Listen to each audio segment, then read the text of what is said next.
MS ওয়ার্ডের 9 নম্বর ক্লাসে আমরা দেখব যে ইনসার্টের ভিতর থেকে শেপস নামে যে অপশনটি আছে সেটির কাজসারি। তো আমরা এখান থেকে শেপসের ভিতরে ক্লিক দেবো ইনসার্টে আসার পরে, এবং এখানে আমরা দেখতে পাচ্ছি যে এখানে আমরা রিসেন্টলি ইউজ শেপসে যখন দেখাচ্ছে যে আমরা এই শেপসগুলো আগে ইউজ করছি। তারপরে লাইন্স আছে, বেসিক শেপস আছে, ব্লক অ্যারোস আছে, ফলো চার্ট আছে, ক্লাউডস আছে, স্ট্যান্ডস অ্যান্ড ব্যানার্স, এবং আপনি যদি চান এখান থেকে নিউ ড্রয়িং ক্যানভাস ইউজ করতে পারেন। তো এর কাজগুলো কি আমরা এখন এক এক করে দেখব। এই যে লেখাটা আছে এটা হচ্ছে টেক্সট বক্স। আমরা যদি এই যে জায়গাটুকু আছে এখানে আমরা লেখা কিন্তু লিখতে পারি না, এই জায়গাটুকু পেজ লেআউটের বাইরে, অর্থাৎ যখন আমরা পেজ সেট আপ দেবো সেটুকু আমরা এটি বুঝতে পারবো যে পেজ লেআউট কী এবং পেজ লেআউটের যে করণীয়টা কী। তো এই যে দাগের ভিতরে যেটুকু দেখাচ্ছে এটুকু আমাদের পেজের সেট আপের ভিতরে পড়ে না। তো এর বাইরে যদি আমরা লিখতে চাই সেক্ষেত্রে আমরা ইনসার্টে যাওয়ার পরে শেপসে যেয়ে এই যে টেক্সট বক্সটা আছে সেটা আমরা এখানে সিলেক্ট করতে পারি, এবং সিলেক্ট করে আমরা যদি এখান থেকে মাউসের লেফট মাউস ধরে যতটুকু এখান থেকে টেনে নিয়ে আসবো ততটুকু একটু বক্স মতো হয়ে যাচ্ছে, তাই না? এই কারণে নাম দেওয়া হয়েছে টেক্সট বক্স। তো আমরা যদি টেক্সট বক্সের ভিতরে কোনো কিছু লিখি, দেখেন এই যে এখানে যদি আমরা লিখি যে আমার চ্যানেলের নামটা লিখি, এটুকু লেখার পরে আপনি লেখাটা আবার এখান থেকে ড্রয়িং করতে পারবেন। এখানে কয় ফন্ট আছে?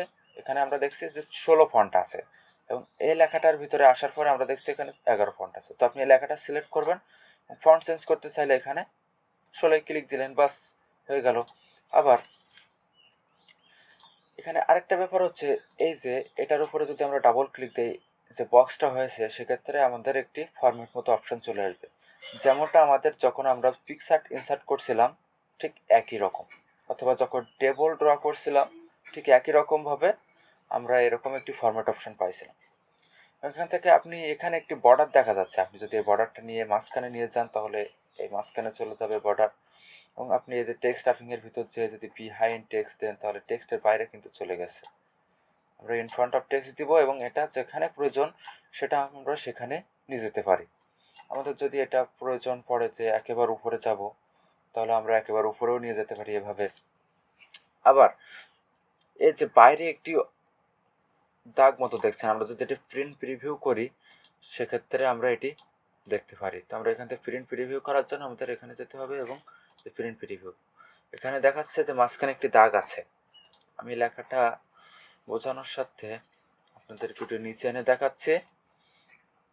এই যে এখানে এখানে নিয়ে আসলাম, এবং এটা আমরা প্রিন্ট প্রিভিউ করলে কি দেখাচ্ছে, তো এই যে সাইড দিয়ে একটি বর্ডার দেখাচ্ছে। তো আপনারা যদি চান সাইড দিয়ে বর্ডারটি উঠিয়ে দিতে পারেন বা উজ্জ্ব রাখতে পারেন, তো এক্ষেত্রে কী করতে হবে, এখানে ডাবল ক্লিক দিতে হবে। যে এর উপরে আসলে মার্জিনের উপরে আসলে আপনারা এখানে দেখছেন যে একটি 4 কোণার মতো অপশান আছে।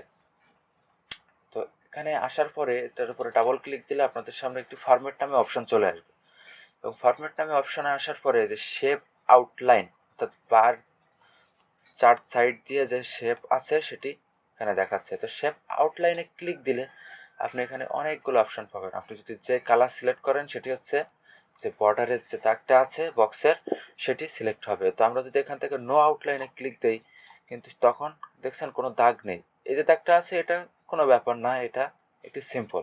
আমরা যদি এখন প্রিন্ট প্রিভিউ করি তাহলে ওই দাগটা দেখাবে না, ঠিক আছে?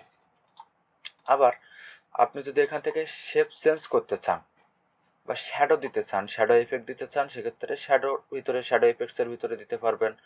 এবং চেঞ্জ শেপে আসার পরে আপনি যদি এটা সিলেক্ট করেন তাহলে অবশ্যই কালার দেওয়া নেই, তাই এরকম কোনো কিছু বোঝা যাচ্ছে না, ঠিক আছে? এখন কেমন দেখা যাচ্ছে? আপনি যদি শেপ চেঞ্জ করতে চান সেক্ষেত্রে আপনি যদি এই শেপটা ইউজ করতে চান তাহলে এখানে একটি বৃত্ত মতো অপশান চলে আসছে। আপনি যদি এরকম শেপ ইউজ করতে চান তাহলে আপনাকে কী করতে হবে, আগে একটি টেক্সট বক্স নিতে হবে, এবং টেক্সট বক্সটা নেওয়ার পরে আপনি চাইলে যে কোনোভাবে আপনি আপনার শেপ চেঞ্জ করতে পারেন। আপনি আপনার ইচ্ছা মতোই শেপ চেঞ্জ করতে পারবেন,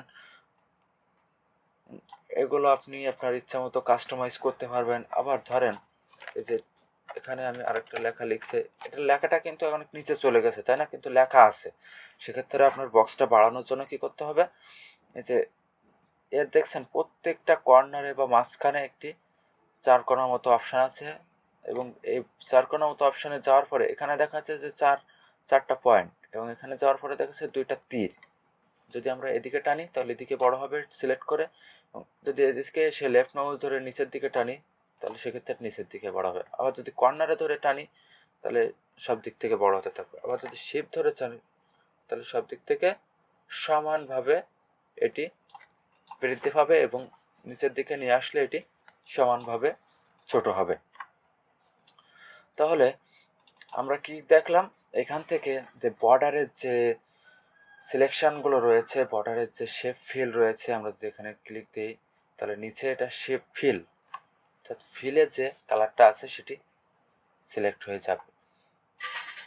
তো শেপ ফিলে যে কালারটি আছে সেটা আমরা যদি শেপ করার পরে এখানে আউটলাইনে অন্য কালার দিতে চাই, ভিন্ন কালার, তাহলে সেক্ষেত্রে আমরা এখান থেকে কালো কালার দিলাম এবং এটা মুছে দিলাম এখান থেকে কালো কালার দেওয়ার পরে একটা আমরা যে এটা ঠিক লেফট সাইড দিয়ে লিখছি, আমরা যদি এটা রাইট সাইড দিয়ে লিখতে চাই সেক্ষেত্রে আমাদের ফরম্যাটে আসার পরে এখান থেকে টেক্সট ডিরেকশন নামে একটি অপশান আছে, দেখছেন টেক্সট ডিরেকশানে ক্লিক দিলে এটি পরিবর্তন হচ্ছে, এবং এখান থেকে দেখিয়ে দিচ্ছে যে এভাবে হবে, এই সাইড দিয়ে হবে কি বাম সাইড দিয়ে হবে কি ডান সাইড দিয়ে হবে কি বটমে হবে কি আপনার টপে হবে, সেটা এখানে দেখাই দিচ্ছে, এবং নিচে আপনার যে ফরম্যাট আছে সেটি চেঞ্জ হতে থাকছে। তো এটি আমরা আবার স্বাভাবিকভাবে নিয়ে আসলাম, এবং এখান থেকে যদি আমরা এটি সিলেক্ট করি তাহলে এটা হচ্ছে আপনার ফিল হচ্ছে। আপনি এখান থেকে এই যে মোড়ে আসার পরে এই যে মোড়ে ক্লিক দিলে আপনি এটি দেখতে পাবেন। আমরা এটা ফটো যখন ইনসার্ট করছিলাম, টেবিল ইনসার্ট করছিলাম, তখন আমরা এটি লক্ষ্য করছিলাম যে এর কাজগুলো। তো আমি এগুলো নিয়ে বেশি আলোচনা করব না, আপনারা এটি নিজেদের থেকে একটু দেখে নেবেন, এবং আপনাদেরকে সবসময় এটি রিকমেন্ড করবো যে আপনারা সবসময় প্র্যাকটিস করবেন। প্র্যাকটিস না করলে কিন্তু কোনো কিছুই সম্ভব না। আবার আপনি যদি এগুলো চেঞ্জ করতে চান, বুঝছেন, যে পজিশান যদি এখানে টেক্সট রাফিং, এখানে অনেকগুলো পজিশন আছে, আপনি সিলেক্ট করে নেবেন। এবং হাইট এটা আমরা ছবি যখন কাটছিলাম তখন দেখছিলাম, এবং অ্যালাইনের ভিতরে যদি আমি অ্যালাইন সেন্টার দিই তাহলে একেবারে সেন্টারে চলে আসবে। আবার যদি এখান থেকে অ্যালাইন রাইট দিই তাহলে একেবারে রাইটে চলে আসবে। অ্যালাইন টপ দিলে একেবারে টপে চলে যাবে, এবং অ্যালাইন লেফট দিলে একেবারে বাম সাইডে চলে আসবে। ঠিক আছে? তো বন্ধুরা, টেক্সট বক্স নিয়ে, শেপস নিয়ে আপনাদের এটুকুই আমার বোঝানো ছিল। আপনারা এখান থেকে চাইলে যে কোনো শেপ ইউজ করতে পারেন। তো ভিডিওটি ভালো লেগে থাকলে একটি লাইক দিবেন এবং কমেন্ট করতে ভুলবেন না ভিডিওটি কেমন হয়েছে। আর আপনাদের বন্ধুদের সাথে শেয়ার করবেনই, কারণ তারা আপনাদের থেকে যদি এরকম অনুপ্রেরণা পেয়ে থাকে তাহলে অবশ্যই তাদের অনেক উপকার হবে। এবং আমাদের চ্যানেলটি সাবস্ক্রাইব করে আমাদের সাথে থাকবেন। Thank you viewers.